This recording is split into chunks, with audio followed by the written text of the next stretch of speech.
Alors on a vu dans la première partie de l'exposition la formation des artistes. Une fois rentrés, je dirais, au bercail, il faut qu'ils puissent vivre. Et pour vivre, il faut qu'ils trouvent des commandes. Et c'est ce que aborde la deuxième partie de cette exposition, et notamment tous les différents registres, les différents genres dans lesquels ils vont s'illustrer. Alors ici, dans la première salle de cette deuxième partie, on a le genre de la peinture d'histoire, qui était le grand genre par excellence, mais qui effectivement n'était pas très développé dans les écoles de province, puisqu'effectivement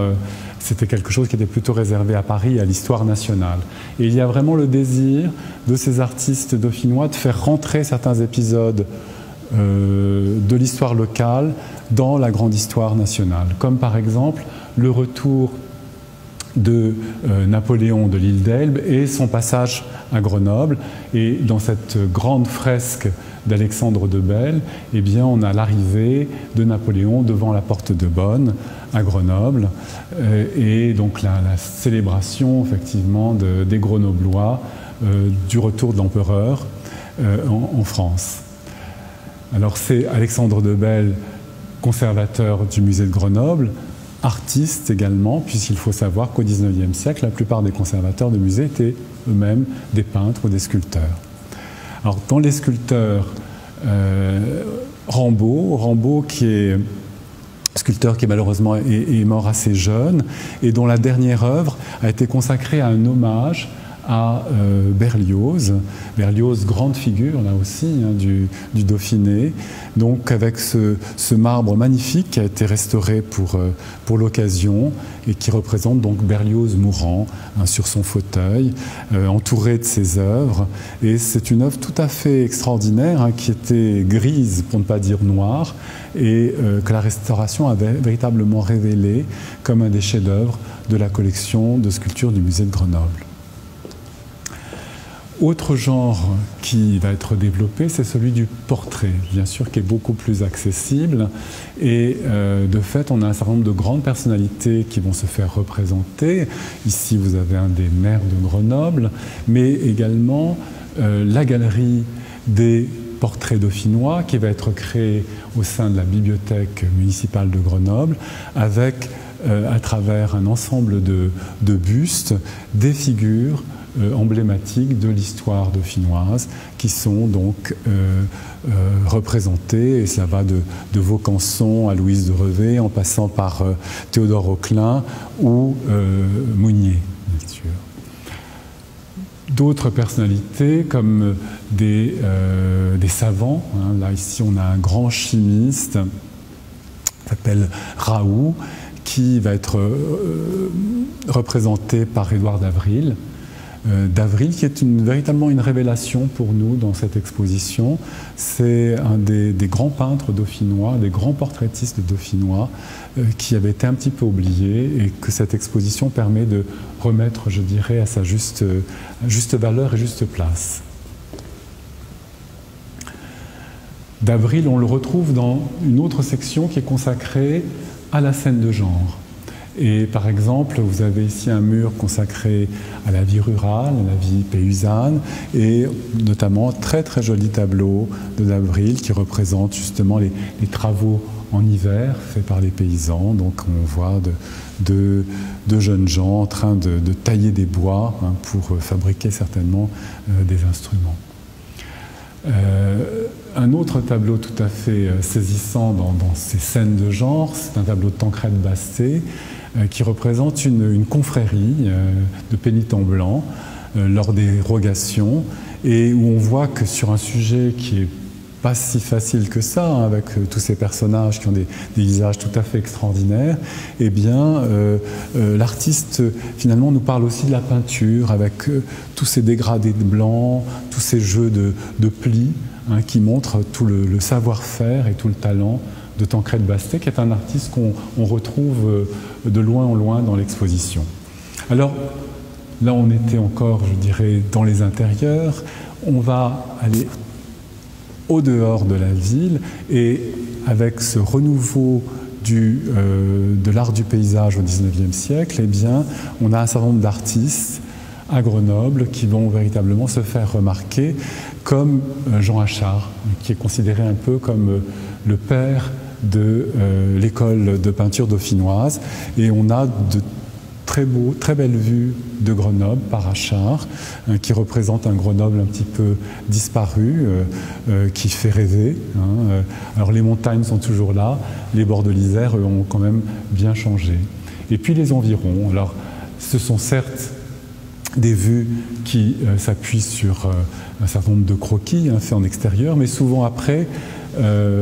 Achard recomposer ces paysages pour leur donner plus d'harmonie, plus de relief. Un des élèves d'Achard, c'est Laurent Guétal, et on a ce très très beau tableau, très moderne dans sa composition, qui représente un paysage de neige dans les environs de Grenoble, comme un des élèves de Guétal, Ernest Arreux, avec le petit séminaire du Rondeau. Là aussi, c'est un quartier qui a été complètement bouleversé, mais on reconnaît cette magnifique silhouette du Vercors qui s'élève telle une muraille sur un fond très beau de ciel de contre-jour. Alors, Grenoble au XIXe siècle, c'est aussi une ville qui connaît une expansion tout à fait formidable, comme beaucoup de villes françaises. On va avoir une ville qui va quasiment tripler sa population entre le début du XIXe siècle et la fin du XIXe siècle. Donc on peut s'imaginer combien aussi la ville elle-même va se développer, va sortir de ces murs anciens pour créer de nouveaux quartiers avec des places, avec des rues, des grands bâtiments administratifs, des immeubles de rapport. Et tout cela, effectivement, nécessite de nouveaux décors, avec des fontaines, avec des monuments, avec des décors sur les façades. Et on a toute cette école de sculpture architecturale qui va être justement sollicitée pour orner la ville, avec par exemple ici Victor Sapé et cette fameuse fontaine du lion et du serpent, qui est une allégorie du Drac et de l'Isère, ou encore une autre de ces allégories avec un nouveau Victor Sapé qui représente toujours ces deux mêmes rivières, mais sous une forme, vous voyez, de personnage masculin, personnage féminin, donc de manière très très néoclassique, on va dire. Ou encore des témoignages de monuments qui ont disparu, comme par exemple cette sculpture de Vaucanson, dont on a une photo ici, qui s'élevait sur une des places de Grenoble et qui a été fondue lors de la dernière guerre mondiale, donc elle était en bronze, et il nous reste comme témoignage que la photo est cette très jolie terre cuite. Urbain Basset qui lui aussi va travailler dans le registre, je dirais, de la sculpture architecturale, et nous avons ici ce très bel éléphant, cette tête d'éléphant qui orne toujours une des façades d'un immeuble de Grenoble, tout près de l'église Saint-Louis. Et puis ce torrent, cet élément de fontaine qui a eu un grand succès à l'époque, qui a été acheté par l'État et envoyé à Grenoble en dépôt pour être installé comme une fontaine dans la ville. Alors elle a d'abord siégé sur la place de Verdun avant d'être déplacée dans le jardin de ville, et on a une photographie qui représente donc ce torrent tel qu'il se présentait au XIXe siècle dans le jardin de ville, donc sur une sorte de rocaille, donc comme si la sculpture avait été juchée comme ça au sommet d'une cascade en pleine nature, et ça devait être extrêmement spectaculaire. Ça nous permet de pénétrer dans la dernière salle de l'exposition, qui est consacrée à ce qui, d'une certaine façon, est ce qu'il y a de plus connu de l'école de peinture dauphinoise, c'est la peinture de montagne, pour ne pas dire de haute montagne, avec notamment un de ses grands chefs-d'œuvre, une œuvre de Laurent Guétal, donc le lac de l'Échaudat, que tous les visiteurs habitués du musée connaissent bien, mais aussi toute une série, comme une sorte de grand panorama de vue des montagnes environnantes, avec des artistes qui n'hésitaient pas à aller sur le motif pour prendre des croquis, pour faire des photographies, pour effectivement ensuite recomposer en atelier donc ces paysages grandioses qui ont fait effectivement la célébrité de l'école de peinture dauphinoise. Alors on a Berthier qui n'est pas de reste, Charles Berthier qui est aussi un des très très beaux artistes de cette sélection, avec par exemple ce tableau qui représente un lac de montagne. On est en plein dans le Beldon, le lac Robert, et qui n'est pas sans faire penser aussi à un tableau des collections du musée de Grenoble que Charles Berthier aimait beaucoup, qui est un lac d'Écosse, que Berthier venait voir assez régulièrement dans l'ancien musée. L'exposition se termine avec une petite salle un petit peu clin d'œil pour montrer comment ces artistes qui avaient grandi dans ce berceau grenoblois, eh bien, ont cherché aussi l'inspiration ailleurs, ont essayé de dépasser cette frontière des montagnes grenobloises, et notamment Tancrède Basté, qui va être envoyé par le ministère des Colonies en Inde pour réaliser un certain nombre de peintures. Et donc là, vous avez une somptueuse vue de Bénarès, des Ghats. Pour Basté, ça sera véritablement un grand choc de sa vie, la rencontre avec l'Inde. Et on le sent très bien dans ce tableau, qui là aussi est un inédit qu'on a sorti pour cette exposition, mais également des thèmes plus orientalisants avec Eugène Faure et cette très belle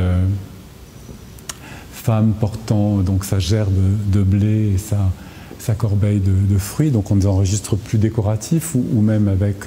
Laurent Bouvier, son égyptien, je dirais un petit peu traité sur un mode très décoratif.